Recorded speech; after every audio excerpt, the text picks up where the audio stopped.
All right, can you hear me now, guys? I don't know how good this is going to sound or not. Let me try.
All right, can you hear me now? Hope this works.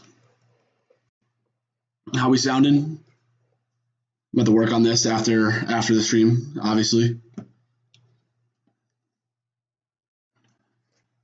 Facts. Okay. So looking at Lockheed Martin being down 10% for the year is crazy for sure, and then Raytheon down to almost 30% is absolutely insane to me. It's could definitely be a potential investment to look into. Again, I'm not going to tell you, hey, go invest in this company. Awesome, Sam. They're good to hear. So, but I've always liked these two companies long term. Before I sold everything off of my portfolio, I actually owned a lot of Lockheed Martin and Raytheon Technologies here. And I'm kind of glad I got out because clearly they dipped off quite a bit. But now with this potential war or potential, I don't want to say war, but potential conflict, I guess, inside, it's going to be very interesting to see what these stocks are going to do as a result of it. And I'm not really quite sure. I mean, the thing that's really interesting about all of this is that, like, if you take a look at any of the charts from the day so far, so we had a lot of red at the very, very beginning, and oil just like took off. It was like through the roof today because of the issues going on overseas, because there's a lot of oil over there. As we know, there's a lot of oil over in the Middle East and stuff like that.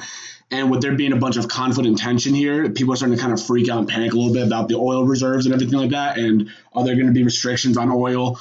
And what usually happens is if you see oil prices start to tick upwards in like this upward trend direction, start to increase in prices, it makes things cost a lot more. And as a result of things costing a lot more, it starts to cause a lot more fear and panic in the market, which is why at the very beginning of the day, which I was watching because I'm off today, you could start to see that there's this big sell-off that happened at the very, very early stages of the day.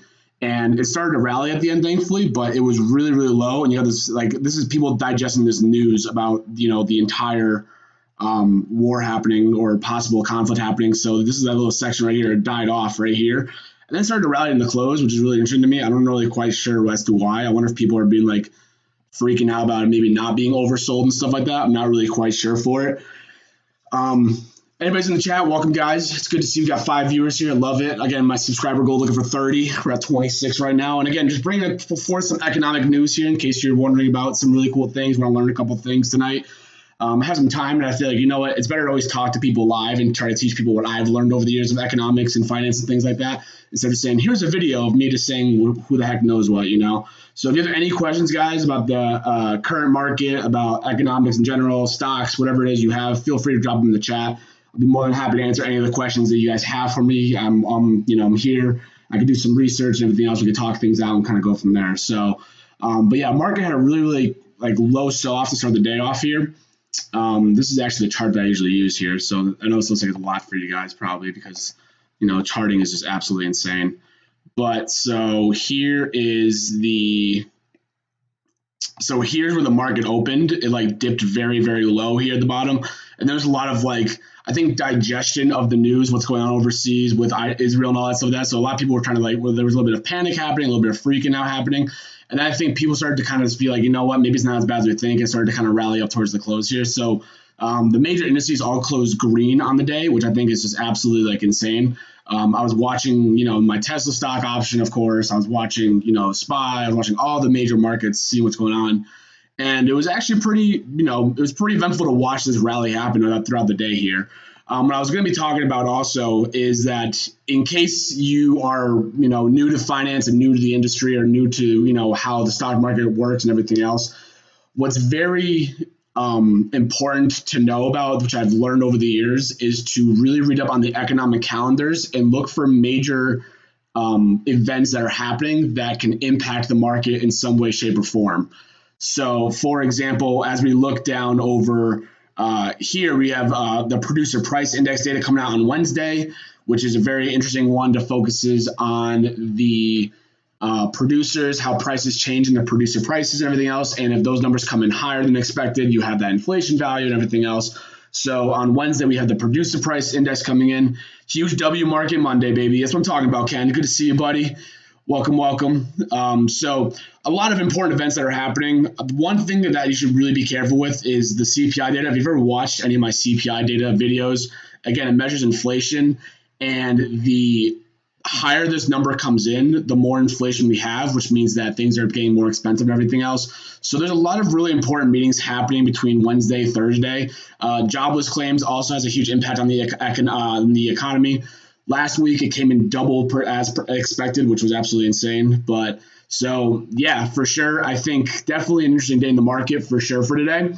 Looking definitely at a lot of volatility. I think especially with everything going on overseas and everything else here, it's going to be a fight this week, I think, for sure. Also, the really big impact as well that people aren't really talking about as much is, what's up, Dave, is that with this, if you're following economic events with the Senate and stuff like that, we don't have a Speaker of the House right now, which is one of the top people in the government to help negotiate between Democrats and Republicans, stuff like that. And not having a Speaker of the House right now is just insane to me. Will it affect LeBron's legacy? Great question, Dave. I don't really know, because if we take a look at, we can look at, LeBron. We can, since you're asking that one, so LeBron James investments here. I actually did investments on LeBron James a while ago.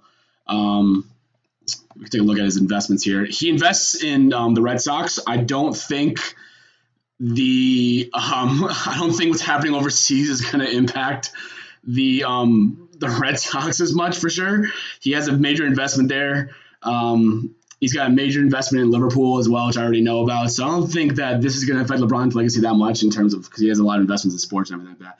It's not going to be fun for the net active to do right now and for the next couple of weeks. Stanley, man, I hope that's going well for you. I hope you're really, I hope you're sticking it out. Looks like you are. I've been following you on the Instagram. Looks like you had a lot of really good ideas written down, I saw, with your page, and I really appreciated all the hard work you're putting in for that one. I think it's absolutely fantastic. And that you're toughening it out, man. This is the hard part right now. Yeah, Dave, don't worry about LeBron's, dude. I mean, I don't know what else he has investments in. Let's take a look. We can read this article here to see what he's talking about. Again, Liverpool is one of the major ones. Red Sox, another one's over here. Co-founder of Spring Hill Entertainment. Don't really know what that really is, so not really quite sure on that one.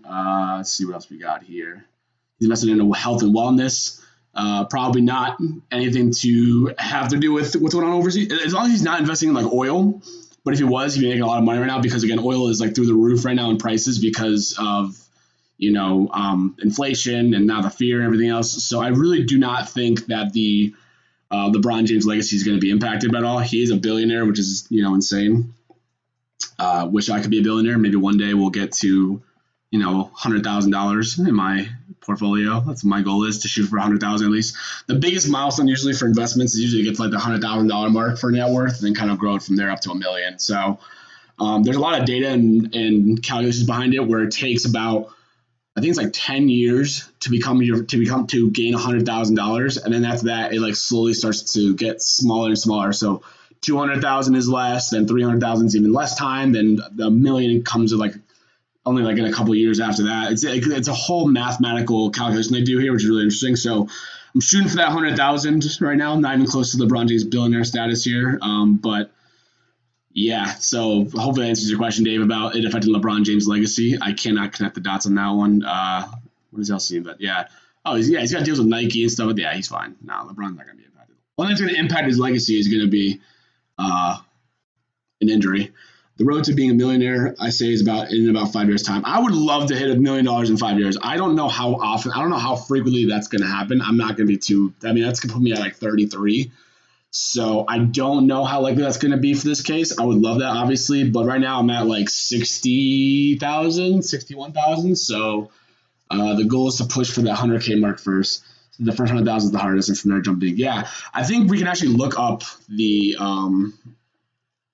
time it takes to become a millionaire. I think there's like a whole chart or a calculation. The average millionaire is 49 years old. It takes 27 years of saving and investing to retire or to reach this status.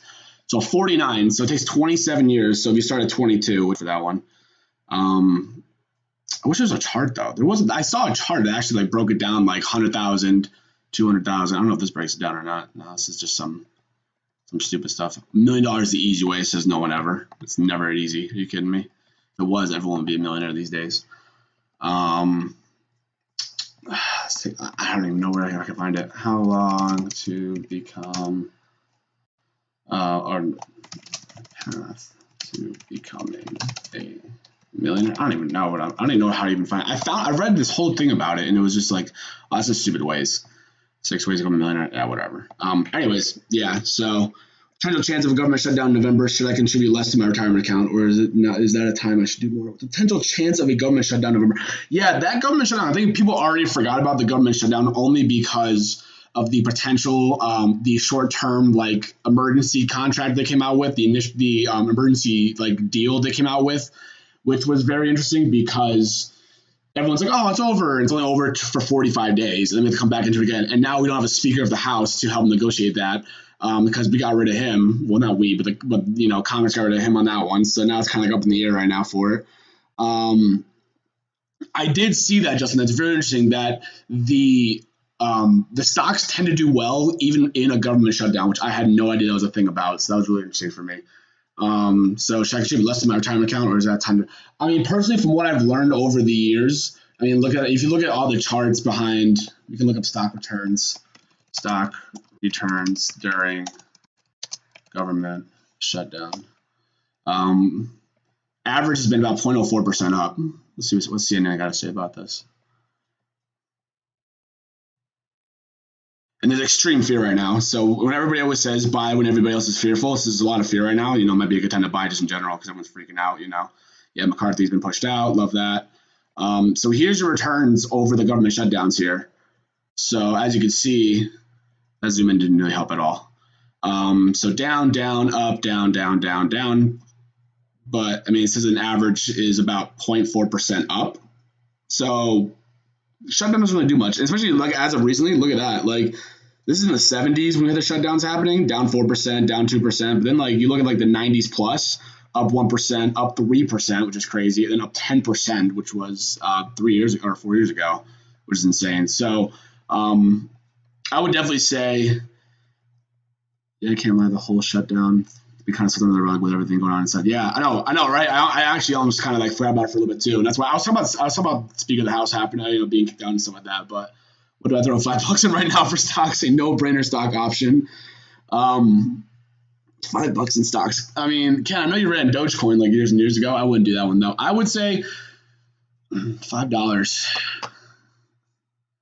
It's a tough one. Yeah. So, I mean, Justin, to be honest, if you're looking at like, I would just say contribute consistently, no matter what the outside noise is about the Speaker of the House thing happening, about government shutdown happening, about the overseas conflicts happening and inflation. I would say just contribute consistently. Don't change your investment plan for it.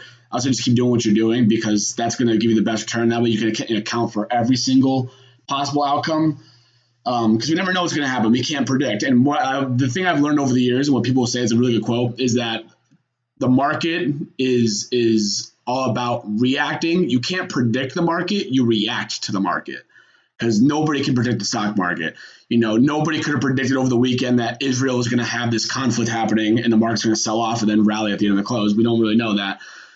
So the investing is not about predictions, it's about reacting to what happens. So right now there's a lot of fear in the market. If you're looking at, I know, Justin, you invest in that growth ETF, I believe, right? I forgot the name of it is. If you can put it in the chat, I can tell you that if it's down right now, which I'm sure it probably is over the last couple months, it might be a good buying opportunity. Yeah, Ken, do $500. Yeah, Ken, even if you start with $5, just investing in anything, dude. I mean, honestly, even just getting started. The thing I always tell people, I've been telling people over the last couple of years for sure, time to market is time to market. Absolutely, 100%. The thing that I've realized a lot over the years is that even just starting with money, even just starting to put money in, definitely just makes a difference. Putting in $5, even if you can do $5 a week, $5 a year, $5, every couple of years, just having something put into the market is where you get the most returns, because the market is going to outpace everything else. It's going to outpace your savings accounts. It's going to outpace your high yields over the time. It's going to outpace things. Don't just let your money just sit there. Really start to put it into some sort of investment. And if you really don't know where to start putting investments in, put it right into this is my favorite one I invest in right now. I'm starting to move a lot of money into the SPY here. This company is probably one of my favorite ones to invest in for that reason, because again, it tracks all 500 companies, the top 500 in the entire U.S. market. So, it always rallies. It always is increasing. It never goes down. It goes down, but obviously it's like over the long period of time, you have a huge uptick in price and stuff like that. So definitely start with putting money in the, SPY is my usually go to just help people that are beginners before you start investing on things. It's crazy because entrepreneurship is rough. A guy I've worked with on AI prompt engineering co-owns the #1 company that sells electrical equipment in Kentucky. He makes less than $30,000. Wow. Yeah, entrepreneurship is definitely rough at the beginning of the beginning for sure. I think because you really look at it's all about the startup and building things up. Even just like what I'm doing now, right? Like I'm grateful to have 2 people in here, 1 person in here, 5 people in here. I'm grateful to have people in here. It's not something that happens overnight. It just takes years upon years upon years to really grow something and to make it worthwhile. You can't just become, rich and successful overnight. You can't become famous overnight. It's a grind. And that's why I was like, you know what? Maybe it's better to have these live sessions to talk to people about financial things and economics and investments, stuff like that. And then maybe I can grow a following that way instead of just being like, here's a crappy video that took me 10 minutes to make and it's really not as good as I was hoping it would be. So yeah, I'm sure entrepreneurship is the same thing. It's a grind. It's a hustle. You got to go from the very, very beginning, and then you have to move up from there, So, Stanley, I'm sure you're going to be grinding some things out there to make it work. Yeah, just I can't remember the ticker of that. What's the ticker of that growth ETF you had? It was like a Vanguard Growth, I think it was, something like that. Vanguard. Oh, I think it was this one actually. Is it VUG, Justin? I'm gonna guess it's VUG. I think this is this one. Why I remember that, I have no idea. So if it is VUG, which I think it is, Justin, to be honest, if I remember correctly, let's take a look at what it's doing over the last a little bit of time period here. So up on the day, which is great, up 0.45%. Let me get Raytheon out of here. Stupid Raytheon, I don't need that. And then let me go to percents again because I like the percent changes better. Up 1.8, which is fine. On the month, it's down 2.3. So down 2.3% over the last month, which might be that good buy the dip opportunity. 3 months down about 0.3%. So again, still low over the last 3 months. 6 months up 13%, and then year to date it's up 31%. So I would definitely say since the last month you've had a little bit of a sell-off happening here. It looks like down about 2.5% from where we were at beforehand. I definitely would say that VUG might be the good one to look into, and I would say just start buying up on that one again, just buying in every single time. I could sell my CS skins to do 50. There you go. You see, Ken, you understand, man. See, the CSGO skins, Ken, the FIFA game that you have, you should be put in the market and investing in the market because then you can buy 50 FIFA copies down the road if you invest it instead of just buying the FIFA games, Obviously, I know that you have a Boston baked bean addiction, so please make sure that you do not lose that. I'm not going to ask you to cut the Boston baked bean addiction on that one. So, As I mentioned, do the interest rates deter you from starting the home? Yeah, Justin, for sure. There was actually a really, really fascinating article that came out on Yahoo Finance today. Actually, I was reading up on it. It says, where is it? I guess if I can find it now.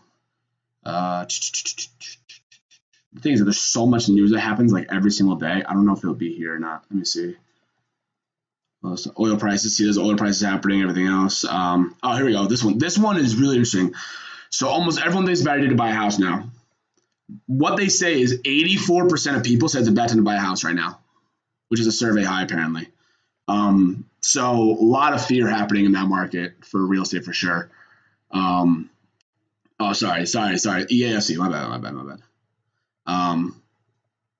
Yeah, I definitely think, like, again, like if you're having this much fear in the market right now of real estate, 84% of people saying it's a bad time to buy a house, 16 saying it's a good time to buy it. Like, it's just not looking well at all. Mortgage rates are over 7%, which is insane. It's the highest, and I believe it's the highest interest rates and mortgage rates in the last 23 years, which is insane. Only 17% believe the mortgage will go down in the next 12 months, which is that's even more scary according to the survey here. So 17% of people are going to believe they'll go down the next year. We're currently locked in at our lease for about 2 years. We have a year and a half left on our lease, so I'm really hoping that that'll really make my life a little bit easier when rates will start to come down, hopefully. I think the road for reaching financial success is likely best with the right investment in real estate and with simple networking. Networking is one of the most important things in finance, and then becoming with finances and stuff like that. The more people you know, the more you learn from them, the better off you're going to be. So if you're networking, it's always going to make those connections. This is me networking to you guys, obviously. So it's it's really nice to kind of build up, start small, and kind of go from there. Interest rates will determine your monthly mortgage expense. One of the things you could do if you were to get a home is pull. 100% Stanley, completely agree on that one. And that can provide you with low interest rates and it can be fixed. Definitely feel like buying a home is going to be a fat no. Oh yeah, absolutely, 100%. The only thing that you can do is you can get an FHA loan. Since I know that since I haven't bought a house yet, if I'm buying a house later on in the future, I'm probably going to do an FHA loan, which is 3.5% down payment. So you can do a 3.5% down payment compared to 20% down payment, which I think is definitely better. And, people talk to me every single time. We're like, oh, you're a financial expert, and why are you renting? Like, you really think I don't want to buy a house? Like, I do want to buy a house. But here's the thing. If I put 20% down on a house, it's also, 20% of, the average home in Connecticut, which is where I live, is $300,000, $400,000. Like, you're putting $50,000 down on a house. I'm basically gonna have to liquidate everything I've worked up to so far just to have a physical house, and then I'm gonna be back at zero. So for right now, with how I live, and I live comfortable, I live an easier life. When I can come home, I can I have groceries, I can I can watch TV, I can do whatever. I'm living a really comfortable, easy lifestyle where I don't need that big house that could essentially be a good investment long term for sure. I think definitely if you were looking at investing in a house, definitely doing a duplex would be nice. Renting out half of it, buying the other half, or living the other half would definitely be a good idea. Any underrated stocks that you've taken interest in lately? Any underrated stocks I've taken interest in recently? I know it's not underrated. I've really been watching Amazon for a while because they're in a lawsuit right now with the SEC because big companies do some crazy stupid things. I've been watching them because over the last, little bit of time, they've kind of been sideways a little bit. They've actually been down, about 5%, I think, something like that. So Amazon obviously is not an underrated one. Underrated. Honestly, this is one I think is actually underrated for sure. And it's not because I gamble. I'm looking at DraftKings and it just seems like it's a company that has a lot of potential in the future because DraftKings isn't available everywhere in the United States yet. It's only available in a select amount of states right now, and people gamble, I think I saw an article recently about gambling and how the numbers in casinos and DraftKings and everything, sports betting is the highest it's ever been, I believe. If I'm not mistaken. Let me see. Sports betting. I'm trying to think what I can Google this one. Oh, market share is a good one. The DraftKings taking over sports betting. I definitely think that you can definitely look in. This is gonna be a really good one. Let's take a look. Annual growth rate of 17%, which is insane. So they're going to have a market cap of 14.4 billion in 4 years. Right now it's at 7.62 about. So you're going to double your market cap in the next 4 years because everyone gambles. I definitely think DraftKings is definitely not a bad one to look at, for sure. Difference of doing 15. You know what's crazy, Justin, about that is that there's also, I don't know if you guys knew this, Stanley, I don't know if you knew this either. There's actually a 40-year mortgage in certain, not 40-year-old virgin, 40-year mortgage. There's actually starting to be a 40-year mortgage.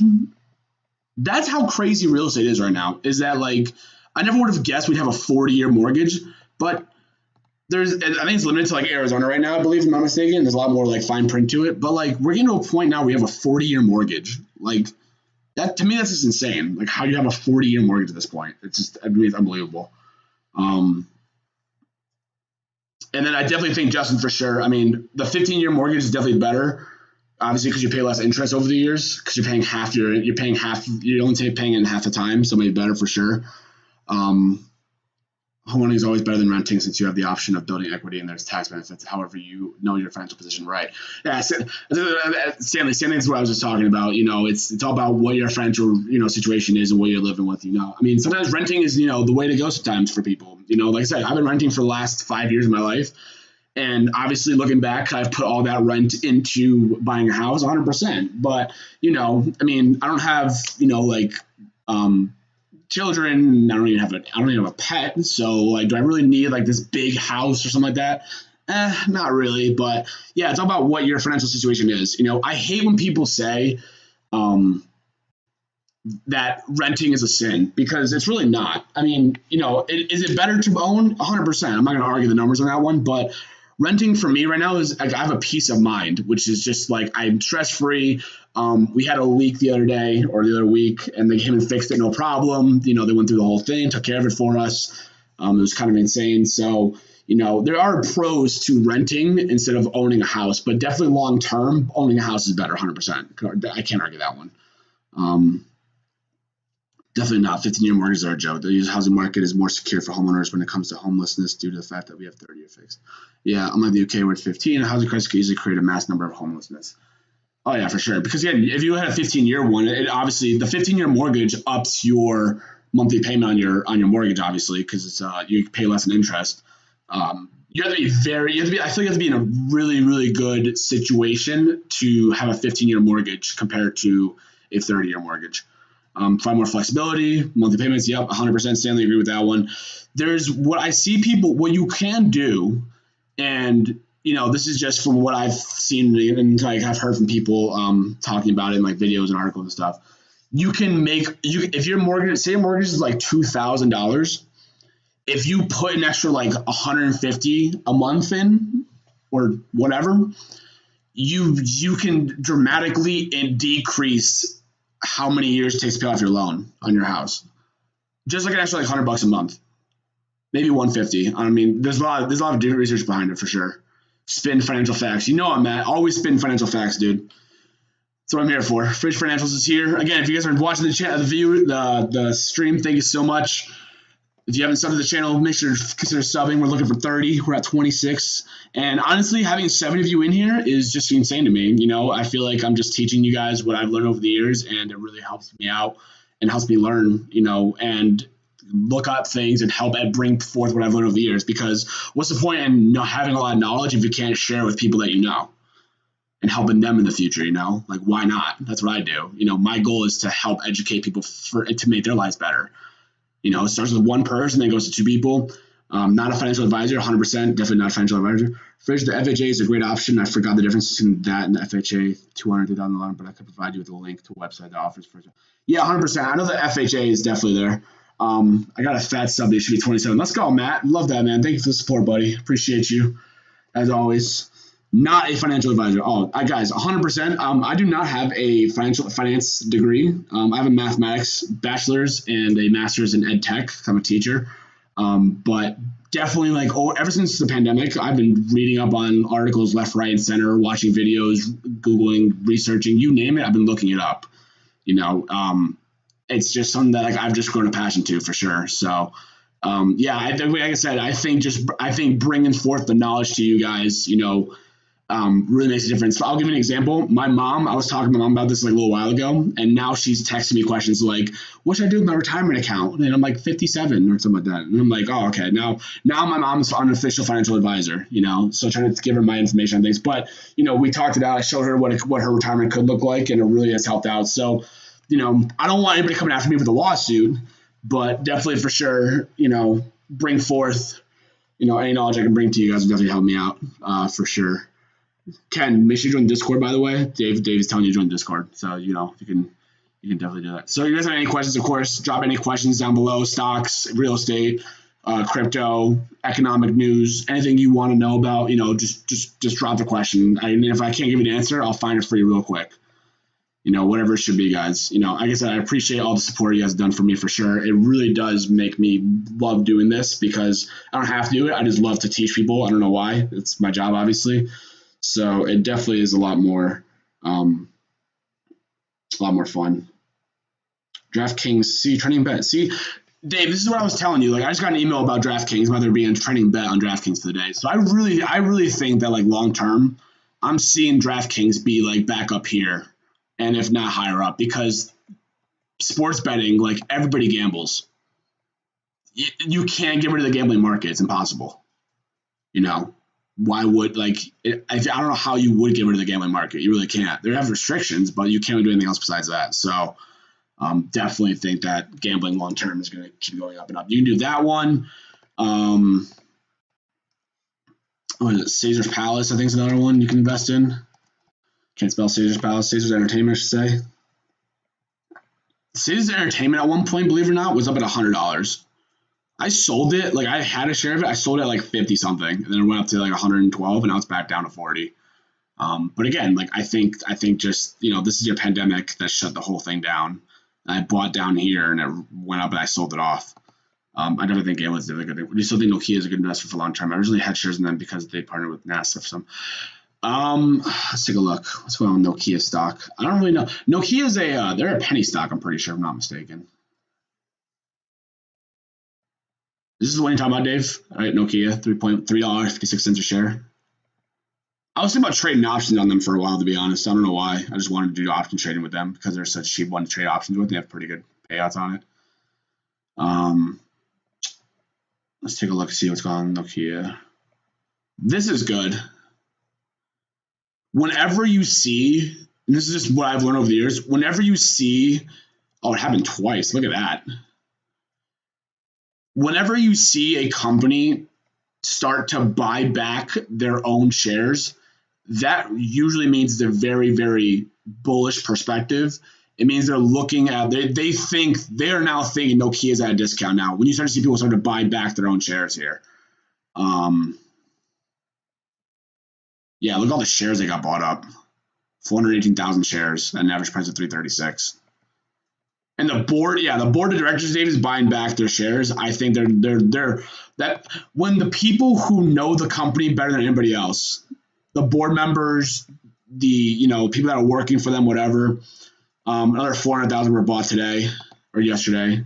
No, today. Was it today? Yeah, today. Yeah, I really think the second phase of the share buyback program in compliance with that. We'll start in a second. And yeah, I think if you're getting a share buyback, I think that means that they know something.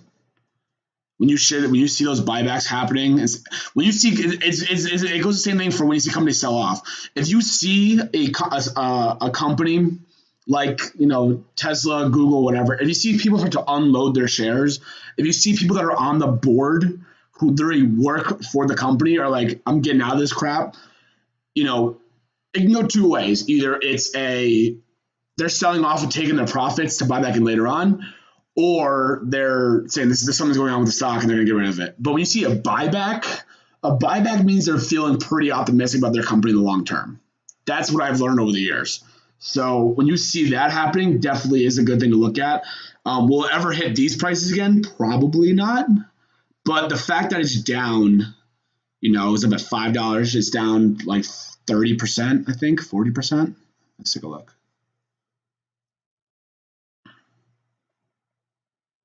It's down Down 23% year to date. Yeah, that might be one of those like. And here's the thing that I would say: definitely do your own research, like you're saying, Dave. Make sure you look at your own things, obviously. With Nokia for sure, look at the books, look at their pay, look at all of their data. But could have, they have a dividend, which is great too. But just be careful because right now it's in a downtrend. You don't know if it's going to keep falling, if not by any chance. I'll give you an example of one that fell a lot. Like AMC was like an awful one. Obviously, that was the meme one from years ago. AMC, AMC has been kind of pumped up actually a little bit. But AMC had they had a stock split recently, like around here, and then it sold off again. So they were in a downtrend. What's the other one? There's another one that I was watching on my market. I don't know why I was watching it. I think maybe for options trading stuff, but let me take a look. I can tell you what it is. Nikola. Yeah, that one. This one has been just falling nonstop. I had it on my watch list for the longest time, and it has literally just been I had it on the watch list way up at $3, and it just has gone down ever since. It's just been on a downtrend, just straight going down. So, God, imagine that price years ago. Jeez. That's a huge spike, and then pandemic hits and it just killed the whole stock. That's insane. The thing is with these kind of stocks that you gotta be careful with in general. Whenever you're looking at any kind of stock, when it's this kind of low price, you have to be very, very careful because it's that price for a reason. It's got some risk to it. It's a penny stock. Penny stock means anything under $5. I don't know why it's called penny stock. If it's not a penny, obviously, but that'd be impossible. But penny stocks you gotta be very careful with for sure. So Nikola is one of them. Sirius XM is a penny stock, $4. That's another interesting one as well. I watched them for a while, but they're just these are the stocks. If you're looking at these kind of companies, you gotta be very careful with what you're trading for these ones. Obviously, I don't do financial advice for this, but you gotta be very, very careful with those penny stocks here because some people might hit big, but some people might just get left with holding all the money. Example would be Dogecoin. Dogecoin is the same thing. You live and you learn. That's true. If you saw a steal for a home, even with the rates, would it be worth to take the hit now in hopes you can refinance? Depends on how big of a steal you're talking about for that. Are you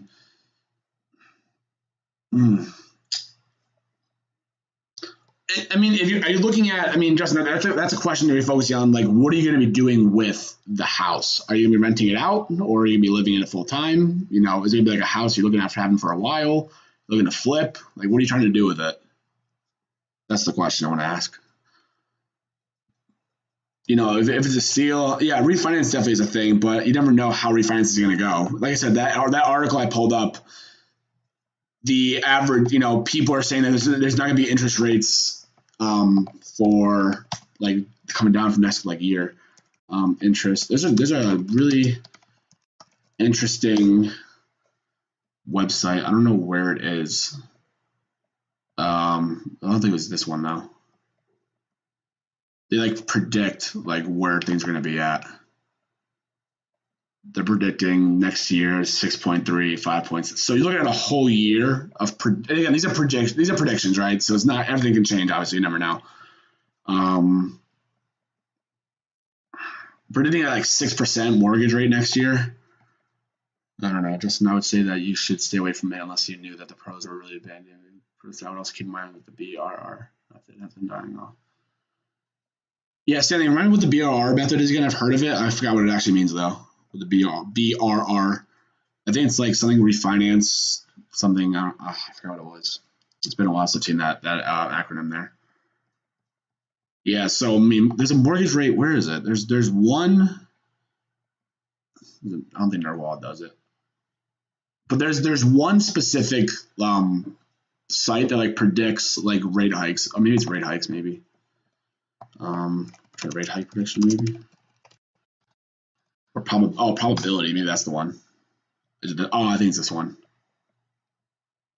Next meeting's in 22 days. So this is saying right now there's an 88% chance of there being no hike. That's what it's at right now. 88% chance of there being no hike, 12% chance of there being a hike. So you might be seeing, a little bit of a cool off in the interest rates for sure. I mean, you can't promise it. Buy, rehab, rent, refinance, repeat. Yeah, for sure. Yeah. So I mean, is this going to be good? Possibly, for sure. I'm not really quite, yeah, it's really, 88% chance of there not being a hike is good. I mean, 'cause there wasn't a hike last time, obviously, which is nice to see. You got to flip a home, refinance it, pay off the debt, and then rent it out instead of selling it. Yeah. And then they pay your mortgage, right? Yeah. Real estate's always hard for me to get into because you have to be pretty active in real estate. With my portfolio, my market investment, stuff like that. Like I just kind of set it and forget it. With real estate, you got to be like active in cases of, there's a leak, you get a new roof, you got tenants that are giving you problems. So it's a little bit of a more active approach to definitely being a real estate person. But again, the benefits are insane. A lot of people, I think it's like 80% of people or 90% of people that are millionaires have real estate. So, but the one guy that I always like to watch videos from, I hate to say watch videos, but like, it's just funny because Grant Cardone is like a funny guy when it comes to that kind of thing. He always talks about how renting is better than owning, and like everyone just like shuts him down in the comments, which is really, really funny. So I really love to watch that one. Market probability, what's this one? Federal Bank Reserve of Atlanta. What are they saying? Expected. Oh, this is 2025. Oh, Jesus. So they're looking at March 2024, about 5%. A little bit of, obviously, this is a range. 2024.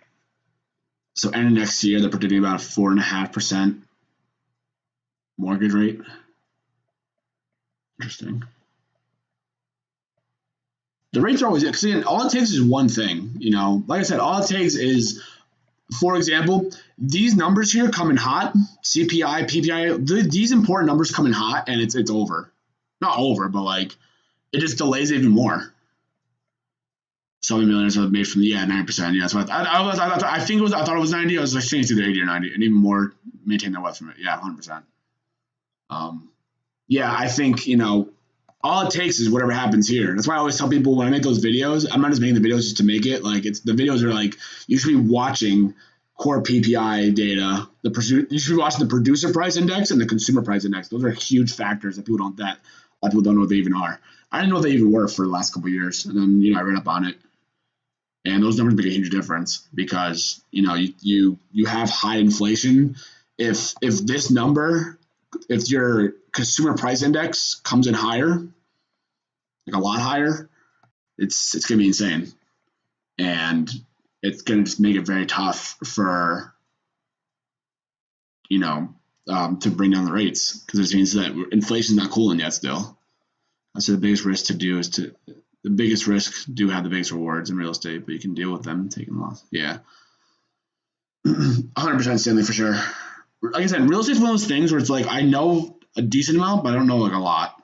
My expertise is like stock markets, finance, economics. That's what I'm more like involved with compared to anything else. For sure. Yeah. So anyone that's just joined the chat, guys, if you are new here and you just joined in, feel free drop a sub if you'd like to. Our goal is for 30. Feel free to drop it if you would like to. Obviously, it's free of charge, so don't feel like you have to. And if you have any questions in the comments, please make sure to drop a question in the chat. I'm more than happy to answer any questions you'd like. I've had some really good questions so far. And again, I just love talking finance. So honestly, I can't get enough talking about it.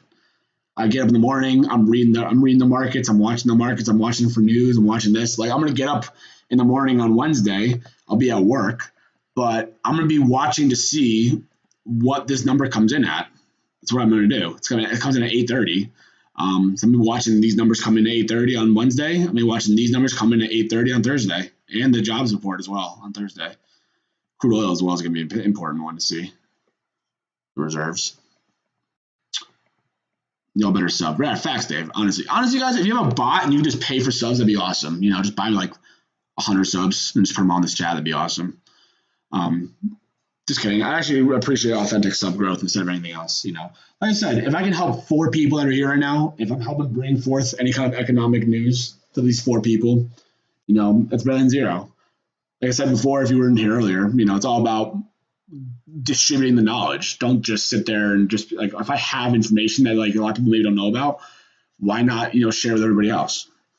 Definitely makes it, a lot much more fun. I could talk finance, I could talk this kind of stuff. Is that financial advice? Which part, Dave? To buy subs? No. do not buy subs. I don't need that. Because then I'm going to be like, oh, great. I have 1,000 subs. And it's actually I only have like 5 people watch the views. It's like, oh, what the hell's the point of that? Like, what's the point? So,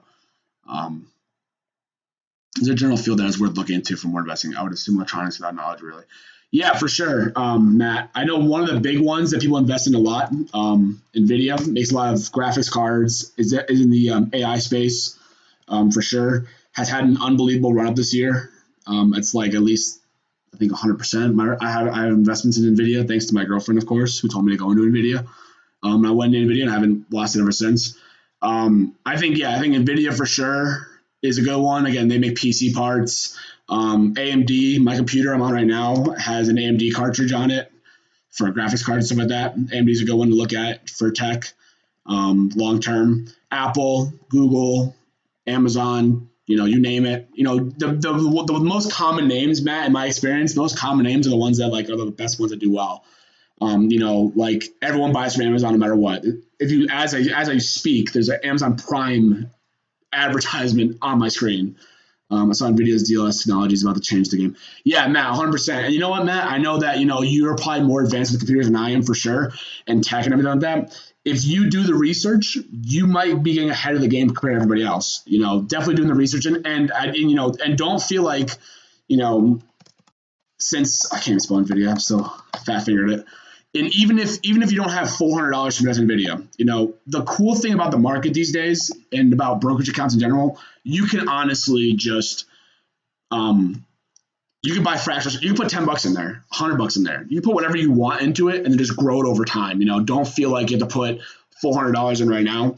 And if tech, NVIDIA, and you have all that information, dude, 100% look at it. Do the research, look into it, open a brokerage account, put money in NVIDIA. You never know what can happen. Obviously, but again, the returns you get will be better than having money in a bank account. So I definitely think that NVIDIA will be good. Microsoft, I was watching Microsoft. First, put a website that offers for some home buyers and down payment. Discord for you. Oh, great, Stanley, thank you. Roblox was popping. Yeah, my friends who are recently married started buying a family home. They would have to get a mortgage, but since it's family, they get a discount. Oh, interesting. Learning from time for business with them could be rough. Yeah, I thought the fine print might be tough with that one. Yeah, Roblox was a funny one. I saw some, and Dave, I don't know if you've seen this. I know that you've been watching a lot of soccer. Have you seen Microsoft's?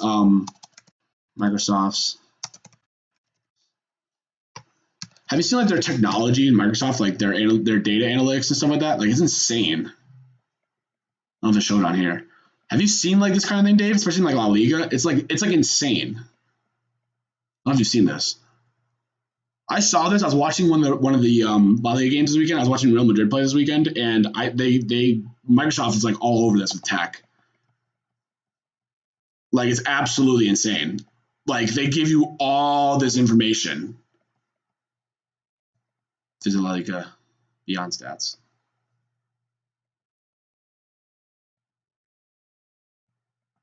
Oh my god, these stupid cookies, man. I'm hungry, but not that hungry. But they give you all this stuff, man. It's sick. And look at that. They can give you all these different things of information, all this cool stuff. And if you have FIFA, you see it in FIFA too, of course. But like they do key passes. Like it's awesome, man. Like I saw it, I was like, dude, Microsoft is where it's at. You see how say yeah, right, Dave? This is crazy, dude. I love this thing. It's absolutely wild. Yeah, Microsoft just kills the game. Do they have anything else on here? Yeah, it's just I can watch videos, but I don't want those videos. I don't know if I'll get demonetized or not for that. If I ever get monetized on this kind of crap, but yeah, dude, it's like it tracks all this data, dude. It's awesome. I love it. Data is the future. Tech and data is the future here for sure. So I know that for a child, let's say a 13-year-old, you could have them be an authorized user on a credit card to build them credit, which I won't recommend. Which I would recommend checking out to people. Yeah, 100%. I would definitely agree with that. I think that's definitely an underrated hack for sure to start building credit at a young age. I definitely love that. Definitely having them be an authorized user because that doesn't impact them. The only issue is you gotta make sure you're trusting your kid with your credit card. Because if they upcharge it to like $2,000, $3,000, $5,000, you can't pay it off. That hits your credit, not their credit, because they don't have any, obviously. So you gotta be careful with that one. You gotta monitor like what they're doing. Dave's talking about Roblox. Let's take a look at what's Roblox doing. Roblox. Not a fund. So Roblox on the daily. Yeah, Dave, the hype really, really died down. Holy crap. You zoom out even farther, look at that. Oof. $140. And it's worth $30 now. That's insane. Could you imagine that? Oh. All right, then for personal business, give them a salary that you can deduct from your taxes. You can put that. Yeah, yep, 100%. I've seen people do that too, where they can put money in, they can have their child work for them and use it. I wonder if that works with underage siblings, because I would use my younger brother as a tool for tax deduction. Possibly. Yeah, Dave, this is one of the biggest investors, Cathie Wood, has like this big fund. Cathie Wood, Roblox. She was all over this one, I'm pretty sure. Cathie Wood. She had 9 billion. Yeah, she had 9 million shares of Roblox, and she sold it off. She bought 10 million into it. Look at that. But Cathie Wood, I don't know if you guys even know who Cathie Wood is, but her Bitcoin prediction is just like, it's kind of crazy actually. A $1.48 million price target for Bitcoin. That was last month or 2 months ago. I wouldn't spend a dime. Yeah, for sure. Yeah, definitely, Stanley. I love that. Yeah, so I don't know what you guys think about crypto, obviously, but Cathie Wood's predicting Bitcoin have a $1.48 million price target. Kind of insane. By 2030, so in 7 years, it'll be 1.48 million. Is it possible? Yeah, I mean, for sure. But, you know, right now it's at 30 grand. It's not even at the new all-time high yet. Kind of nuts. Could you imagine that? Imagine like 7 years down the road, one Bitcoin is worth $1.48 million. That'd be absolutely insane. I don't know, like, Cathie Wood's a really interesting character, though, for sure. Like, I look at her, I know, Matt, right? So I'm like, I don't know about that one. But again, so here's the thing. So Cathie Wood is like a big investor, right? And she has this fund. Not this one. That's the wrong one. That's from, I don't even know what I don't know what country that was. She has this fund in the U.S. This is how good she's doing right now. She was peaking up here. She manages this fund, was peaking up here. Now it's worth $40. It was up at 150. So I don't know what Cathie Wood is thinking, to be honest. $148 million, $1.48 million price target for Bitcoin is a little outlandish. I've seen people say like 100,000, and like that could definitely be a possibility because of the halving cycle that happens with Bitcoin, which basically you have less and less supply of Bitcoin as years and years go on. So if you have less and less supply of Bitcoin, then absolutely for sure, like it could definitely have that supply and demand effect where the price will go up. But 1.48 million, I think, is just a little bit of a stretch. Do you know anything about using vehicles as tax? The crypto I have is definitely a hodl. David, can you write down what you have invested in, Dave, for crypto? I'd love to know. Fridge, do you know anything about using vehicles as tax deductible? I was thinking of purchasing a utility truck or a van instead of balling out on a nice car. Yeah, I'm not a tax guy, obviously. I'm not an accountant or anything like that. I do know you never do tax deductibles if they're work expenses. Miners are in shambles. So Stanley, there's one thing I was talking to people about. Actually, one of my friends yesterday, I was hanging out with him, and he was talking about being an Uber driver, an Uber Eats driver, but he didn't know there was tax deductions on that because you can deduct the maintenance and repairs for a gas and stuff like that if it's used for work. So there's definitely a lot of tax deductions out there for a vehicle that's used for work, but you have to be But it can't be like a tax deduction for like me. Like I drive to school every day to go work. I can't use my car as a deduction because I'm going to work. I have to be like an independent contractor, I'm pretty sure, or something like that. Not sure how attaching it to a business would work, but I would possibly put an LLC, which could possibly be considered a business. Hold real estate, and the LLCs hold real estate that could consider business. Yeah, I mean, depending on if you're working for a company, I think it's definitely a lot. I don't think it's even a possibility for tax deductions for a work vehicle. I think it'd be like an independent contractor for sure. I know, for example, that my girlfriend's dad's an independent contractor he's a carpenter and he has his own truck. He uses that. He bought a new truck at one point and he used that as a deduction. So definitely you have to look into that a little bit more. But I'm pretty sure it focuses more on independent work and not working for somebody else. So I think it's a Bitcoin Ethereum. Oh, dude, those aren't like, yeah, that's definitely, you're holding that for long term for sure. Because I still have Bitcoin, Ethereum, and like Cardano and stuff. I'm down like $400 on my portfolio of like 1,200. So I'm just kind of holding it out, waiting to see what happens. If you had a solo stock, would you consider Berkshire Hathaway A or SPY? Look at the year over year. Let's take a look. I can't compare on TradingView, so I'm going to go to Yahoo Finance. Compare. Let's go to SPY. In case you're wondering what SPY is, guys, again, in case you are new and don't know what SPY is, SPY just basically tracks top 500 companies in the S&P 500 here. It's basically impossible for this thing to go to zero. If this thing ever goes to zero, we are going to be in an apocalypse. You're definitely on independent work. Yeah, Stanley. So there's definitely tax write-offs for that for sure. You have to look into it. Like it comes to like gas, repairs, those kind of things. So if you ever invest in SPY, if this thing goes to zero, we're in an apocalypse. So if you're looking for like an investment to start getting involved in things, SPY might be a good one to look into. And then Berkshire Hathaway A. Let's take a look. So why A and not B, Justin?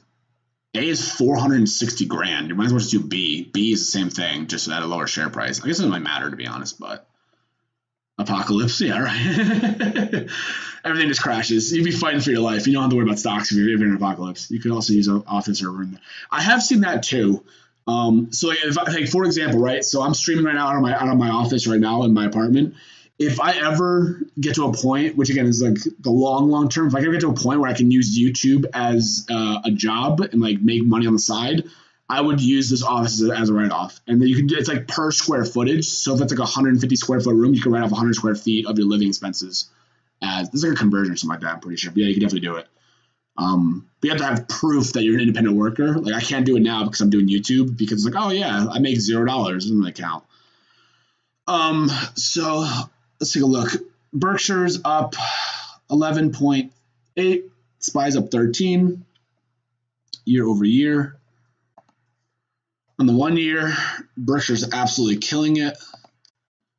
2 year, absolutely killing it. Wow, good lord. 5 year, killing it. Max. I think Max is like they're killing it. Okay. Oh my god, 500% return. That's ridiculous. I definitely like Berkshire. Berkshire is definitely a good one to look into. You can't go wrong with either one of these, to be honest. I mean, I think Berkshire is managed by Warren Buffett. One of the best investors of all time. That'll probably go down in history. Actively invested in stuff like that. And I think the way that Berkshire is run is that it's really like focused on returns, and they really do a lot of like balancing, refinance, or repositions, those kind of things. For sure. You can also use, it would likely have to supply products or of your personal business or actively being used. So it's not just as I said, it's for a business. Yeah, right, exactly. It have to be your primary residence, not an apartment you rent. Oh, interesting. I would have to look into that. Because this might be a dumb question, Stanley. Even if you rent here, isn't that your primary residence? Because you live here? I could be wrong. I don't know if I'm overthinking that or not, but I'm pretty sure. I think apartment counts as your primary residence. I think. Does an apartment count as a primary residence?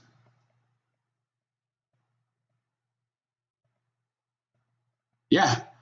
So Stanley, it does count as a primary residence. Learned something new today, myself included, actually, because I didn't know about that. Want to start some YouTube channels, LOL3 for YouTube automation for the basic idea I have, and then one for Discord and pursue as a podcast. Dude, if you ever do a podcast, let me know. I'll hop on a podcast. I'll talk what I've learned over the years. For sure. I think podcasts are booming right now. Definitely in this in the what we're doing. I think a lot more podcast videos these days across everything. So apartments do count, it looks like, because they're primary residence for sure. XRP. So I was trying to get. I didn't read this one. Trying to get an XRP before their lawsuit, but I waited out too long for that one. Yeah, they. You know what's crazy though? Ideally, where you live is always your primary residence. However, for anything, yeah, for sure. Dave, looking at XRP, what's really interesting about XRP is that I'm pretty sure it had a huge spike after that lawsuit was like dismissed, but then it just came back down. Yeah, look, what the heck? Woo! Finished lawsuit. We're back down to basically where we're at pre-lawsuit. So if you want to get it now, Dave, get it now. You know, must be a residence you own. Stupid things. Huh. I'll look into that. But yeah, Dave. So if you're ever looking at XRP, you can still get in if you want. It's back to where it started, basically.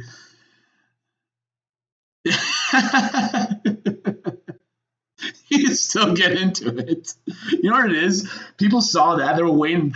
I think people were waiting for the lawsuit to be done here. Like, oh, where's the lawsuit? Where's that lawsuit? Waiting for the lawsuit. Boom. Lawsuit got dismissed. Everyone shot him in price. You were making like a 40% return, it looks like, give or take. Yeah, you went from 38% down to, you like doubled your money or whatever it could be. And then everyone took their money and lost it. Guys, welcome to the stream. If you just came in here, awesome. I'd love to see that we have 8 viewers here. Feel free to drop a sub if you haven't already done so. I know I'm plugging it in. I'm just trying to go to the channel, trying to get a 30, very slowly but surely. And if you're looking for shorter videos that are not as long as the live stream is right now, definitely have a lot of channels on YouTube you can look at. I got shorts. We got anything you want, any questions you have, drop the comments, drop it in the chat. I'll be more than happy to answer questions you'd like. Down the road, as the audience grows, you should take calls and help those who call in. Yeah, dude, I would love to do that. I'm also not very tech savvy with that, so that would have to be like, I would have to do like Zoom meets or maybe Discord. I would have to like have a Discord platform and like have people join into that, and then like we could like definitely like live stream the Discord like audio and figure that out for sure. I would definitely love to do that though. I would love to grow this even just a little bit, even if it's not like an insane amount of growth. Even if I can get, the goal will be 100 subs is like the major goal, but I'm trying to go for 30 first. Get 30 first, then go to 50, then but I would love to really reach, the like 100, subscriber mark would be like absolutely fantastic. I had gotten a couple of ideas for making money with AI implementation. One is focused on YouTube automation, the other is focused on selling website templates. Yeah, for sure. That's so unfortunate too, because their purpose was very promising too. I remember the lawsuit was going on for so long, kind of forget. Yeah, I know. I forgot about it too, to be honest. There was another crypto I was looking at, which was what was it? Stellar Lumens, XLM. It hasn't really done jack since I invested in it. I'm really, yeah. See, like here's what really pisses me off about these kind of things. I had it and it went up to like 70 cents. Because this right here, if you're not worried about what Stellar's peer-to-peer, where you can send money across like internationally with very low fees compared to what like traditional banks do. So Stellar I definitely loved, but right now it's kind of in the crapper, so I kind of really love that one. Yeah, there's a lot of purposes, Dave, with crypto. There definitely is. I like it. I like the thoughts behind a lot of them. Some of them are like the stupidest things ever. The really stupid one, I don't think it's even on here. Rocket, love that one. Stupid name. Can't believe that. That's even a thing still. Thanks, Justin, man. I appreciate you coming by, man. Yeah, I think I like streaming right now. I don't know about you guys. I actually kind of like streaming better. I can talk live to you guys and answer your questions. So definitely appreciate the support, buddy. Thanks for coming by. I'll definitely do it again, probably another time this week for sure. I want to bring more questions. Be more than happy. Unless it's targeting real estate, especially flippers or BRR investors, which I could provide them model designs and everything else.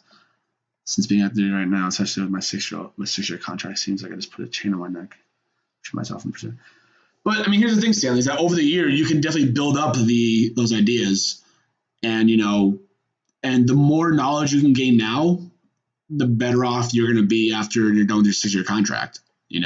It's real estate's not going anywhere. It's going to get bigger and bigger, for sure. And I've seen YouTube automation, and it's kind of nice, but I've had a hard time finding it sometimes. So like trying to get into it because a lot of people are doing it, not just like the very, very like dense population of YouTube right now is the automation. So I just do what I'm doing right now, just kind of keep it the way I'm doing it, keep my life simple, enjoy what it is I'm doing.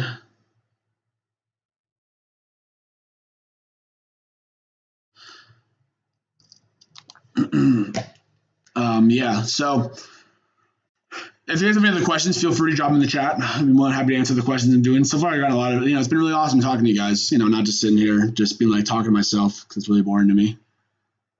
I have to bring in other people here. What's another one that I was looking at for crypto? I like Cardano was a good one. I don't know what that one's doing right now.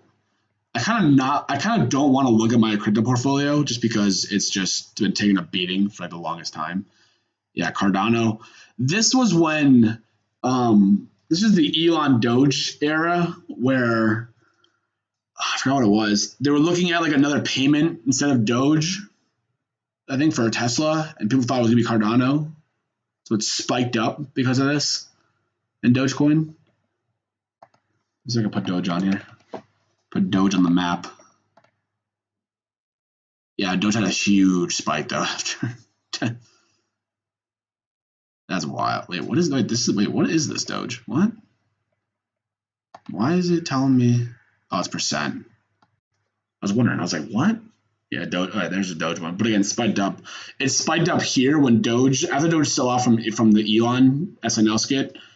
They were talking about paying for Tesla and crypto, and people thought Cardano was the one, and then sold right off of that one. Yeah, I get you, Stanley, for sure. Won't have my laptop neither. Can work on. Yeah, it's tough, man. Definitely is. Been ordering real estate books made by military authors, so they're authorized. Oh, smart, man. That's a good idea. Would you look more into crypto once you're more settled in what you're doing now? I mean, I like to keep my portfolio diverse. Obviously, this is like where I'm at right now for my money. In case you didn't see the last video, so not that one. This is where I'm at overall. Numbers aren't updated fully because the market is closed and I haven't changed to update it. So this is where I'm at right now. In case you haven't looked at my spreadsheet, like my money is like spread out pretty nicely, I think, across the board, because I really like to have different investments, even if it's a small percentage. Like Dave, you look at my crypto one's only about 1% of my whole portfolio is 1% crypto. 55% is my main investment account, 4% is my HSA account, my retirement is 15%, peer-to-peer lending, which is popping off at making 85 cents on $100 so far, 0.17%, checking account, savings accounts, for bills and stuff like that, and then my Webull trading account is not doing well, but that's a long-term one. Yeah, I would definitely look into putting more into crypto. I think right now it's just like I really enjoy what I'm doing with my options trading account right now and everything. I haven't really thought about going back into crypto yet. I would love to go into though and kind of like dollar cost average everything. I'm taking a beating on everything. Like if you look at this, like I have my crypto still logged here. I've taken like an absolute beating. Down 50% on Cardano, 40% on Atom. Atom's really interesting coin, but they have a high yield, so I get about 10% of my money back. Avalanche, I'm down 90%. I got it at the worst time. $100 was when it was at. This is like the bull market. 45% for 46% for Bitcoin. Chile, I had such high hopes for Chile's. 75% down. Mana, which was metaverse stuff, 90% down. I don't want to touch those anymore. I think I'm going to focus more on like Ethereum and stuff, but that's some stuff I'm going to do. I forgot a lot about what I was doing before I got in here. It's been 3 months. I'll see. Yeah, for sure, man. I Discord locked down since I was going to be gone. Should at least check some decent. Yeah, man, for sure. Yeah, we got Discord, man. We'll touch base on that one for sure. I'm all on board for that one. Yeah, so, and David, this might be interesting to you also. The this coin. Let's see if I can show you what this is. Chile's crypto.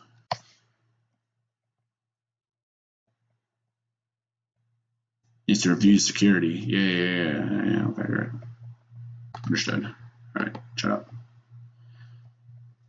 So it's basing it on like you get tokens, Dave, and they partner with a bunch of like major sports brands.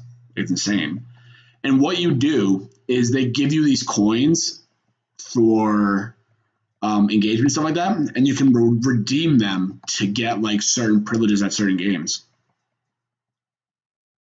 And it's wild. So another sports thing to look at in case you were wondering about that one, Dave. That one's a really cool crypto to look at. The only issue though, again, with that is that the market hates it. Because right now it's at like all-time lows. You're looking at a risky coin. If you're looking for a risky coin, this is your risky coin right here at 6 cents, down 6%. Very risky. Yeah, see, Dave, here's the thing. That's what I thought. I thought this coin was sick. I saw like Coinbase did like a learn and earn thing, and I was like, oh, okay, I'll get a couple free bucks. And then I read up on it. I was like, this is actually sick. This is awesome. Like you could they're partnered with so many people, so many named, well-known, established teams, obviously. And like you can earn these tokens on the Socios platform, and then you can engage with their favorite teams and stuff. Like, I think it's awesome. Can't believe it. They don't like it. At least not yet. They don't like it, anyways. Maybe later on they'll like it. I have no idea, to be honest. I think the issue is, I don't think Socios, which is what they use, I don't know if that's US. I don't think he's in the US. I tried. I don't think it's here in the US yet, though. That might be the issue. Well, maybe it is. Volunteer rewards app. At one point, it wasn't in the US. I don't know if it is anymore. But the problem with the Celtics, so maybe they are. No, they definitely have to be. Yeah, very cool crypto, Dave, for sure. I know you're into sports and stuff like that. So cool thing to look into. Do I know what's going to do long term? I have no clue. That's not a financial advisor question right there. I have no idea what it'll do. But I always like this one. I thought it was really cool. But yeah, so all these here, like I earned some Solana and some Ethereum on Coinbase, which is pretty nice.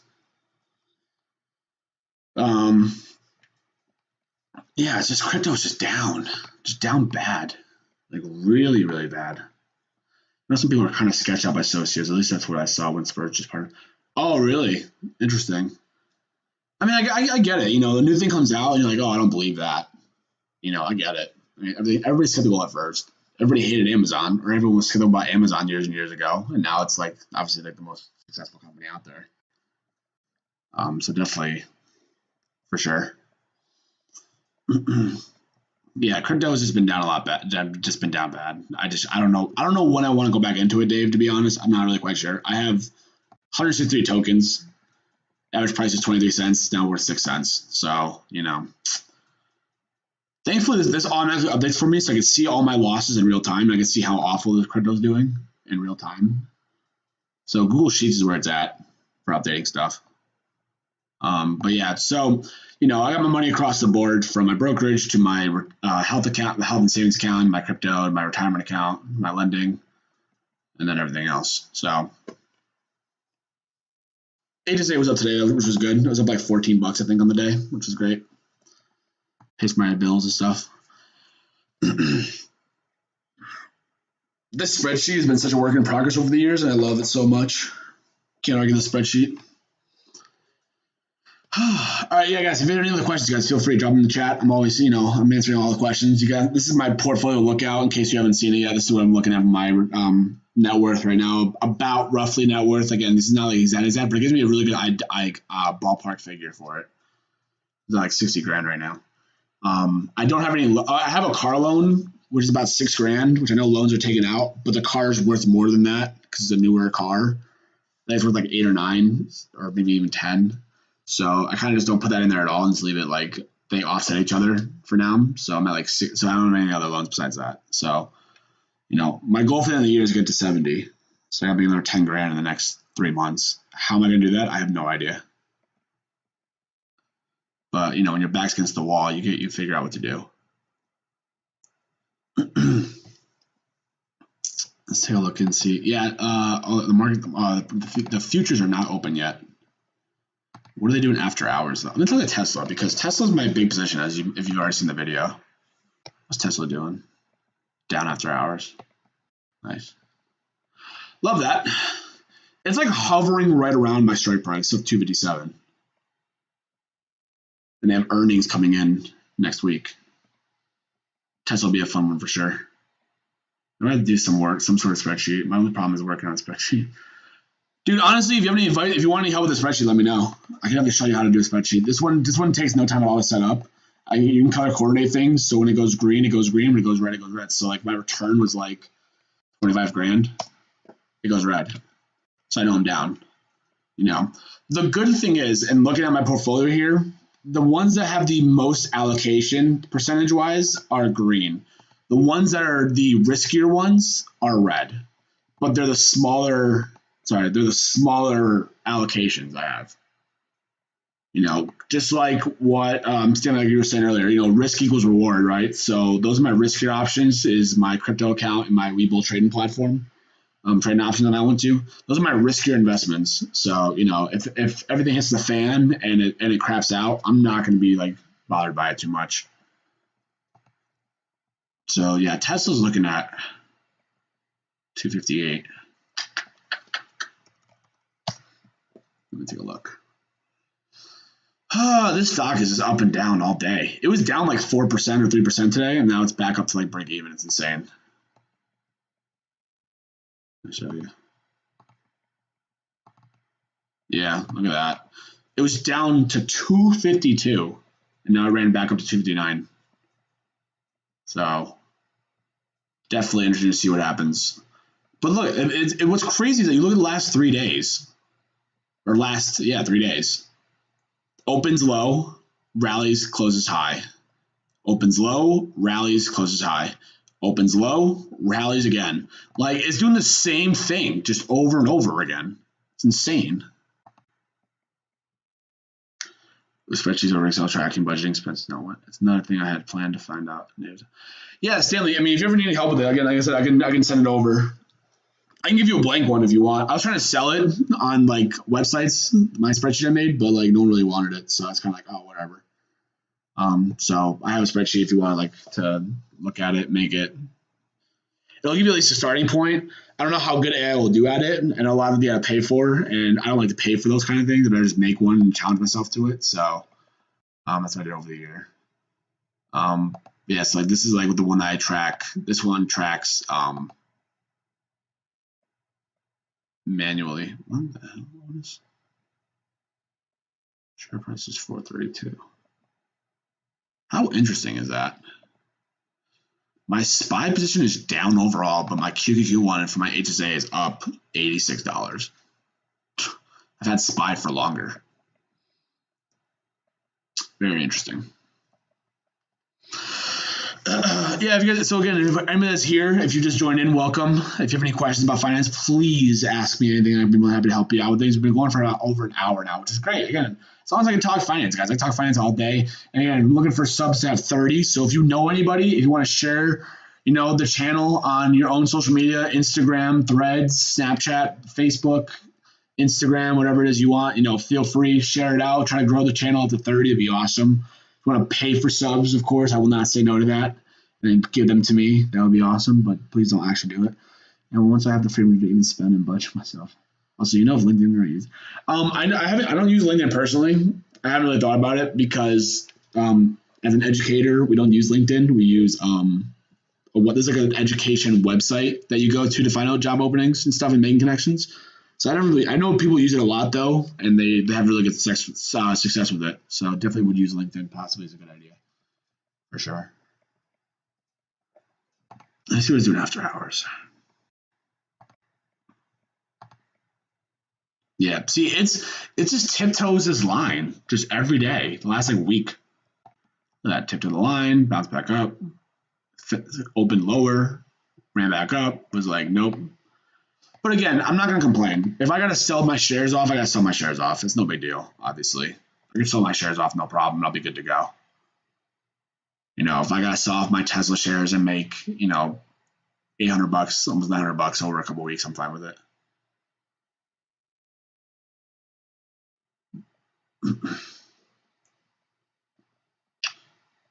All right, so you can get rid of that one. That one's really cool. Anything else going on this week in the market? Jobs claim, crude oil, it's a big one. Oil inventory is a big one. Obviously now, especially what's going on with the overseas and stuff. So I don't need that anymore though. 4-year mortgage, yeah, the 4-year mortgage is just gonna be insane. I can only imagine like what your interest rate is you're paying. They have their drawbacks. Yeah, no crap, they don't. Yeah, you pay more in interest. Yeah, it's 10 more years. As a quick example, let's do the math. Love when they say let's do the math. Why not, you know? Let's do some math. Let's assume a $225,000 loan on a house with $250 purchase price at 4%. On 30 years, monthly payment is $1,074. Interest is $161. With a 40-year, you're paying $130 less a month, but you're paying $60,000 extra, $65,000 extra in interest. Whew. That's nuts. That is absolutely nuts. The 40-year mortgage is just not it. You can buy another house with that $60,000 extra. You put another down payment down for that one. Are you kidding me? That's wild. Fridge mathematics, let's go. Yeah. Yeah, but Dave, it doesn't sound as good as Fridge Financials, though, you know? Definitely doesn't sound as good. It's the FF, Fridge Financials. It sounds so much better. I'm really happy with the way my logo came out and everything. I really love it. I like how it turned out for that. Got really creative with that one. Oh, look, there I am watching live. It's like me within me within me. I'm really happy with this logo. I like that one a lot. True. You got any other finance questions you got for me? Lay them out. Anything you want to talk about before? We're going to be wrapping up soon. I gotta get some sleep before work. We're going back to school tomorrow. Teaching's going to be a lot of fun. Stanley, I just saw your no audio part. That was really annoying to get back. I got to figure that out. I got to figure out what the issue is with that later on. For sure.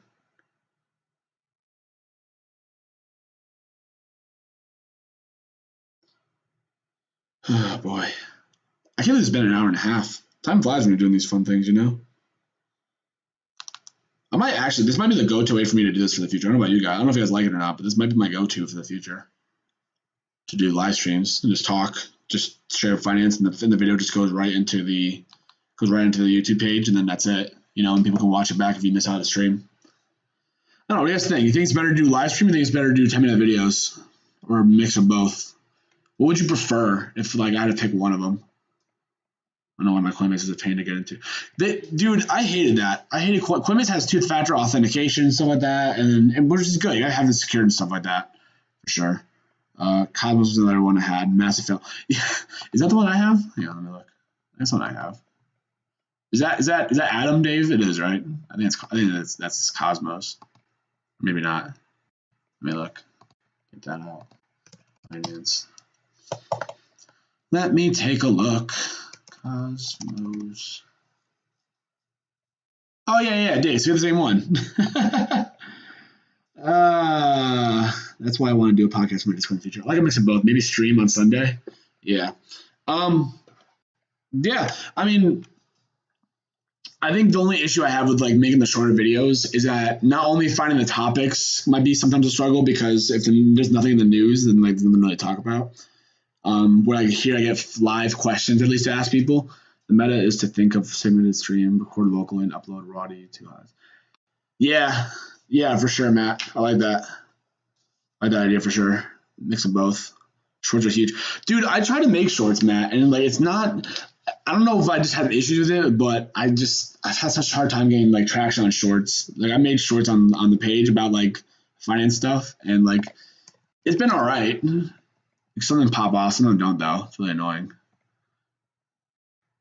So like, these are my shorts. So I had one on like me being in the market, 14 views. Stinks. Maui wildfires that were impacting companies, high yield savings accounts, U.S. debt, ESPN, the Barbie one. My best one, I think, was this one right here, 432 views. I lost so much money because of you. Shorts, man. Shorts are so. They're hit or miss for me. I tried doing TikTok too, and it just didn't go well. 2030. Let's go. Hey, love that, man. That's awesome. That's so exciting. You know what's crazy? It's not updating real time, but that's all right.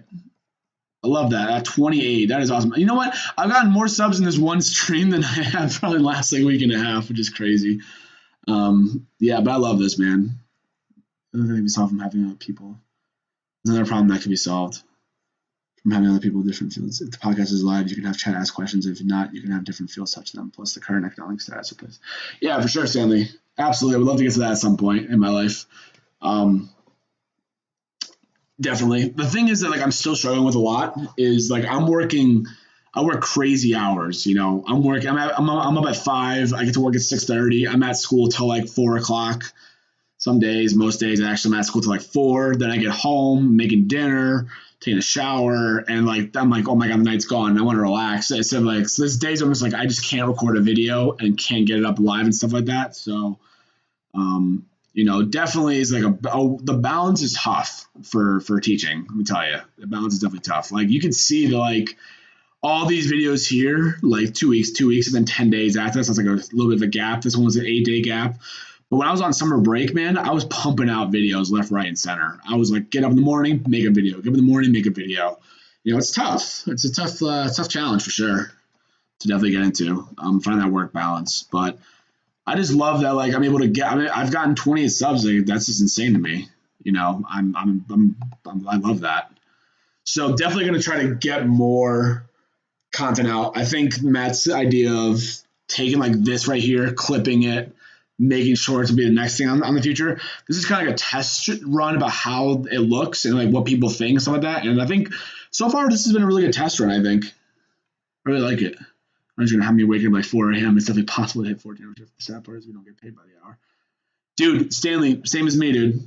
I'm salary pay, so you know, if when I have open house and I'm at school till 8 o'clock at night, 9 o'clock at night, I'll think we had open house September, I think it was, like a month ago, and I was at school at 6:30, didn't get home till 9 o'clock at night. All paid the same, so I was there for 15 hours. Got paid the same amount, but was forced to be there under contract. So I feel you, Stanley. Salary pay, the getting paid a fixed amount is good in some aspects, but it's also bad in other aspects because, again, like when I have a day off, like today, like my pay didn't really change much. But, you know, when I'm working extra hours, it's crazy. Even though making YouTube a side bag objective, I would never push to burnout. It always has to be for, oh, yeah, 100%, Matt. I love that. Yeah. I really think that, like, I've really enjoyed this. You know, I know it's really weird. I've been talking to, like, 5, 6 people, but I really enjoyed just doing this and just talking finance. You know, I love when I'm able to bring content to people and be like, hey, have you ever thought about this? Have you thought about this? And the things I've learned over the years, I like to bring people up. If you need a video editor, you know who to hit up. Yeah, I got you, Dave. Don't worry. I got you the video editing. I'll pay you 1% of my royalties, which is right now a whopping $0. I can show you guys. I'm not even in the I'm not even close to the creator yet. So Dave, this number right here that I don't have yet, I need to get this up to, you know, hit the requirements. But when I do, you'll get some of that. You'll get some of the royalties, guaranteed. That's the thing. That's the thing. Informing and guiding others is always a form of enjoyment for me. Yeah, 100%. Let's get that fat W. Let's go, fat W. Absolutely. Yeah, dude. You know, I tell people all the time, and same thing with like teaching. If you hate teaching, then don't do it. You have to love what you do. You know, just like you're saying, Matt. That's why, Matt, we work at Highland Park Market. We hated that job. Like, that's why we all quit. The job was awful. We just did it because we needed money. But now it's like, you know, you can find the job that works for you that actually makes money for you. And you actually enjoy what you're doing. And, you know, that's where I think we're at right now. You know, if I can educate 5 people a day, 8 people a day, 1 person a day, if I can help 1 person, like, oh my God, you helped me out so much. Everything else is just like, that's what I live to do. I teach every day at school. So I live to do it every single day, you know? So a podcast for Discord for investors, digital money makers, and those willing to learn. Yeah, 100% Stanley. I like it. You know, Discord is definitely the good way to like build up that like following and build that like platform and stuff for sure. Yeah, I'm one of these days. I'll be so excited if I can ever get to these one of these days. Obviously, this is gonna take a while. The short one is just not even close to 3 million, but like I'm excited to like see if I can get like start making money at some point from this. It's gonna be a grind, but I'm always up for a challenge, and I'm ready for it. And the fact that the channel hasn't like dropped off all subs just means I'm doing something right. Is it my the gaming one? No, absolutely not. It's not the gaming one, but it's the one that I love to do still. And this is stuff I like to do. I love finance stuff. I don't know why. I just ever since I hate. Oh, I don't want to go back. No, I don't want to go back in that. The fact that the channel hasn't like dropped off all. Let me off that. That's really annoying. Gotta be like Mr. Beast in one day in the future, Oh, that was been awful. That echoing video. Whew. Yeah, so definitely anything you guys need, want me to, any advice, anything, I love it, and anything you guys want from me, any, ideas, opinions, anything for finance, I'm definitely all for it. Is there any new news out? Let me see. I always go to the news to see what's going on. Oh, look at that. Casino industry spurs $329 billion in U.S. economic activity. Study by Gambling Groups shows. Casino gambling industry in the U.S. generates nearly $329 billion a year. So the industry's income was up 26% before the pandemic. Good Lord. A lot of jobs. President CEO. So the numbers show the casino industry's resiliency. Oh, see, Dave, this just backs it up, Dave. That stream session, Dave. This just backs it up the DraftKings thing I was talking about. I think there's nothing better than building others up. You're really helping others and your families, opening doors for yourself. Yeah, 100%. I wish somebody gave me this like. I wish somebody helped me with financial stuff when I was younger. I really wish I was, but like my family was like afraid of the stock market. My parents were, at least. I don't think my parents invested much in the stock. I don't think they even wanted me to do like stock market stuff ever. Yep, 100% Sam. They completely agree. There's no downside ever.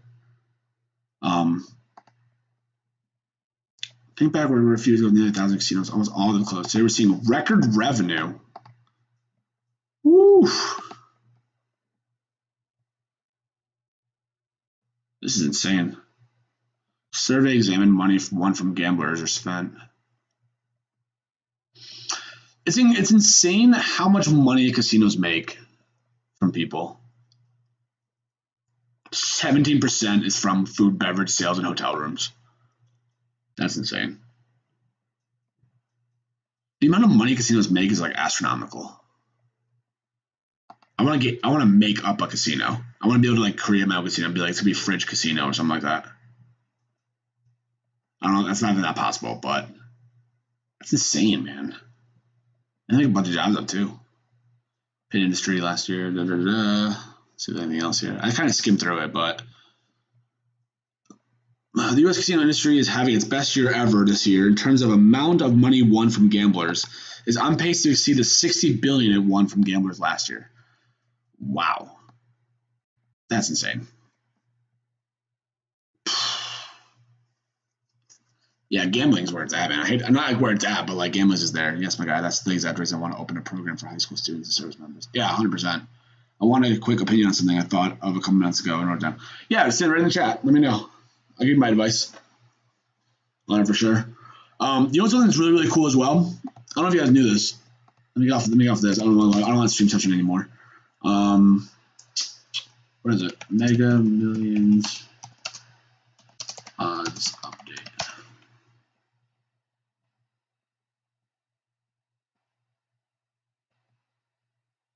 Maybe it wasn't that one. Updated. Whoa, I can't spell. Lottery odds. Updated. Goodness gracious. I don't know what to do for it. There was this thing that it's all basketball stuff. I don't want that.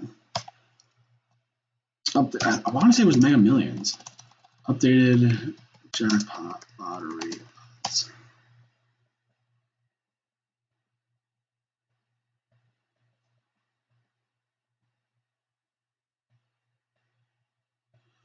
Because you know what's been really interesting for me personally, as a sort of way to make a family banking system, would it make sense to open a trust where each member puts money into, for example, 30, 50K, and loans are taken out from the trust for real estate. Party pays off the loan with the interest in life. Also put into an LLC that family member puts in LLC is put in the trust. That's not a bad idea. I don't really quite know the ins and outs of that one. That's not my expertise about the LLCs and stuff like that. I don't have like my own business, but I definitely think it's definitely a good way of looking at like having like everybody pool money together into a trust and then using that as a loan and then loaning that money out to buy real estate. Essentially, like what you're doing, it seems like. Let's double check. To open a trust. It's kind of essentially just like instead of just saying, "Hey, let's all pool our money together to buy a house," you're putting money into a trust first that could grow like with interest stuff like that, and then you can get money loaned out and also counts as a business. So it's kind of like basically just pulling money together, but pulling money together in a different way. Essentially, is what it sounds like.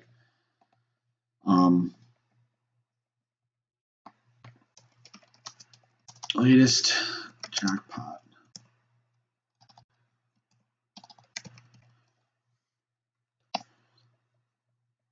Like, I don't know if you guys ever knew this, but with like the lottery, I've noticed recently that more people are the highest one. It's always like 1.5 billion. Like up to this point, like until that first time it hit 1.5 billion, which is like years and years ago. Latest jackpot winnings, maybe. Maybe it's that one. Maybe not. Oh, jackpot history. This one. 860 million. No, it wasn't that one. 500. Is this after taxes though? I wonder. Oh, 1.7, 1.3 billion. How weird is this? If you look at like all these numbers, like it's really interesting. 200 million, 200 million, 500 million was like the highest one. 300 million, 500 million. First billionaire winner, 2018. So that's like the first one I think has ever hit a billion in the last at least like 10 years. 648 million, of course. 200 million. But 2018 was the first billionaire, and then you hit, what was it? And then you had more frequent billionaires. Another billionaire there, another billionaire there, another billionaire there. There's 2 this year. That's crazy to me. People are buying more and more lottery tickets. People will be more and more desperate to become rich, I guess. They're buying more and more tickets. That's what my girlfriend said anyways. Might be a good idea or a bad idea. Loaning against life insurance is not a thing. Yeah, I've heard people do loaning against life insurance. Yeah, that's something I don't want to touch the numbers behind, of course. But definitely a good idea, for sure. Yeah, a lot more people winning the lottery are billionaires now. A lot more billion-dollar jackpots. Isn't that crazy, Dave? I was sitting there and I was just like, it never hit a billion. Like I always drive by those billboards that have like the numbers, and you never see it max at 999 million. And now like once a month, I feel like, or once every couple months, it's maxed out every single time. I think just people are just that desperate to win money. They're willing to put more money into it. And that's crazy to me. Because the odds are awful, obviously. Like, you know that. Like, everyone knows that. I got a better chance of getting 100 subscribers than win the lottery. And that's not even that good in my odds. It's crazy. All right, that's cool news, though. I like that. Definitely backs up the DraftKings idea. What else in the news? Anything else in the news? Latest news. Let's see what we got. Anything else here? Casino. Asia stocks to follow U.S. higher on rate optimism. Markets wrap. Israel latest first round U.S. security on the way. It's always good to be news. Oh, this is interesting. Kaiser Healthcare unions say week-long strike possible early next month. It's a lot of strikes this year. Writer's strike first, then it was the auto strike, and now it might be a healthcare one. Hey, it's today's comment. I've been doing it too. Yeah, sure. Came in there the whole time. Yeah, definitely true, Dave. You're not wrong. I've never bought a lottery ticket. Hard to believe, but I never bought one. I only get them when people give me them, like as like Christmas gifts. I never actually bought one myself, though. I've always gotten them for free. For anybody else never actually bought one. Fun fact. Okay, they're gonna kill captives. Jesus, oh my god. This is gonna be all the news for the near future, at least. There's gonna be articles about this all the time. Yep, there's talking about it. 3 arrested in London demonstrations related to Israel attack. Yep. Samsung Q3 profits had to slump 80% as chip losses persist. Oof. Gross. Argentina, Singapore. I was just gonna read the news to see what's going on with everything. Military on the ground. U.S. is now going to put up military on the ground. Okay. Holders vote to approve kind of deal that ends strike. Okay, so their strike's going to be over. Automakers increase strike layoffs by more than 800. Good lord. That strike is not going away anytime soon.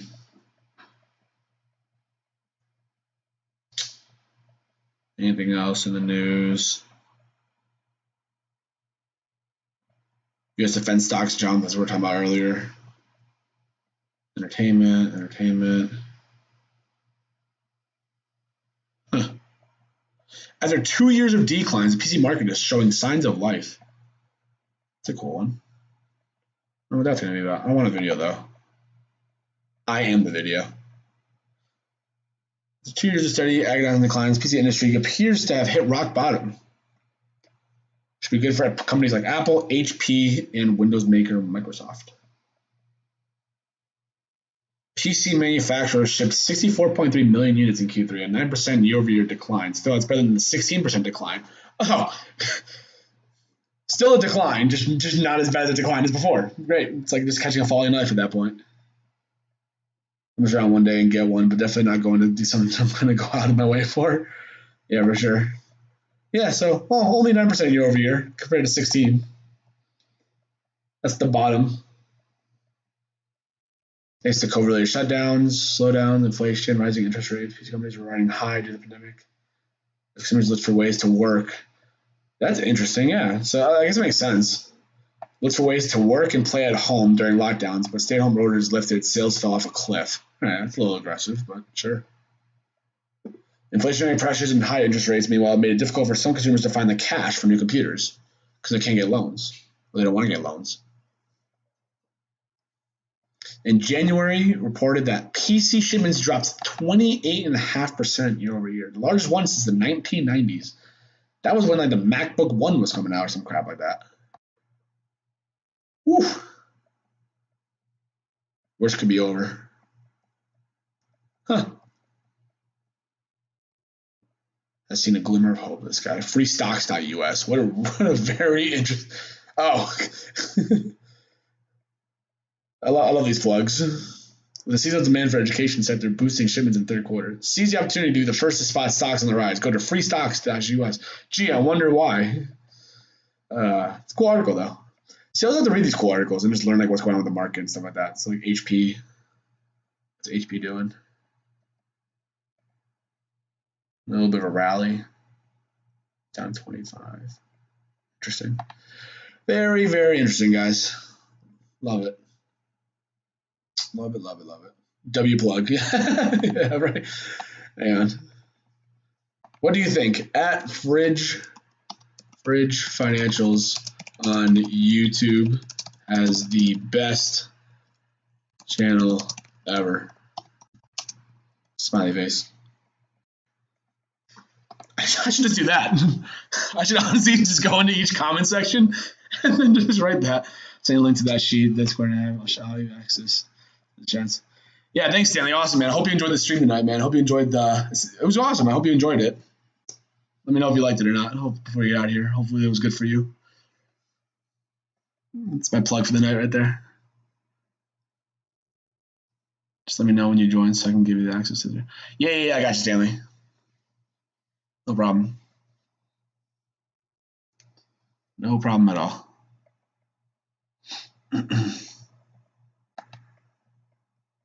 It's a great plug. I gotta sign up to post. No, I'm not doing that. Miss me with that. That's it for the market. So if you guys aren't aware about the market opens at 8 o'clock the futures. It was a nice stream for us. Thanks, man. Appreciate it. So, Stanley, I'll let you know again when I'm going live in case you have time to hop on in again. Again, bring all the questions you got, buddy. Anything you want, we'll talk it out. We'll figure some things out. We'll learn some things new. Appreciate you, man. Have a great rest of your night. Hopefully the Army's not kicking your butt too much. Yeah, so the future's open in like 8 minutes, or the future market opens in like 8 minutes. So we'll see how that's gonna look. But what's SPY looking like before we get out of here? Probably gonna call it a night. 0.01% down. All right, guys. I think on that note, I might actually just call it a night. Almost 2 hours. It was fun. It was awesome. So hopefully you guys enjoyed it. Again, if you guys are aware and you have people that want to join the channel, feel free to plug this anywhere you have.